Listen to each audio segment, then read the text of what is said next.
দেখতে পাচ্ছি তারা হাত নেড়ে 30% ভোট আলাদা আছে যে এটার কোনো রাজনীতি স্বাগত জানাচ্ছেন। যারা যারা মঞ্চে তারা পারে ওই ওগুলোর কারণে না, এটা সরকার 17 বছরের অবসান ঘটিয়ে তিনি বাংলাদেশের মাটিতে পা রেখেছেন এবং বাংলাদেশের মাটিতে পা রাখার পরপর আমরা তাকে অভিবাদন জানানোর জন্য একেবারে কোনা কোনায় থেকে আনাচে কানাচে থেকে এসে উপস্থিত হচ্ছেন তাকে সম্বর্ধনা জানানোর জন্য, তাকে ভালোবাসা জানানোর জন্য, তাকে গ্রহণ করার জন্য।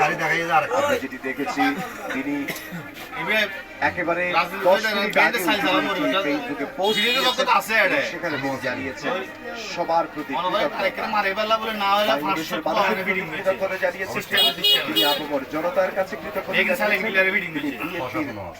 নেতাকর্মী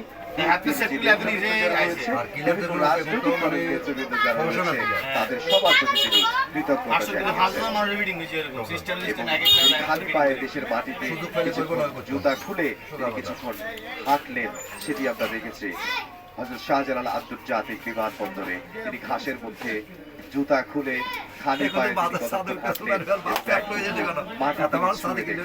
বাংলাদেশের মাটি দীর্ঘ 17 বছর পর তিনি বাংলাদেশের মাটি ছুঁয়ে দেখলেন এবং বাংলাদেশের মানুষের জন্য তার যে ভালোবাসা, তার যে রাজনীতি, বাংলাদেশের মানুষের জন্য যে রাজনীতি, সেই রাজনীতি আজকে হয়তো সফল হয়েছে। তিনি যে ভালোবাসা পাচ্ছেন বাংলাদেশের মানুষের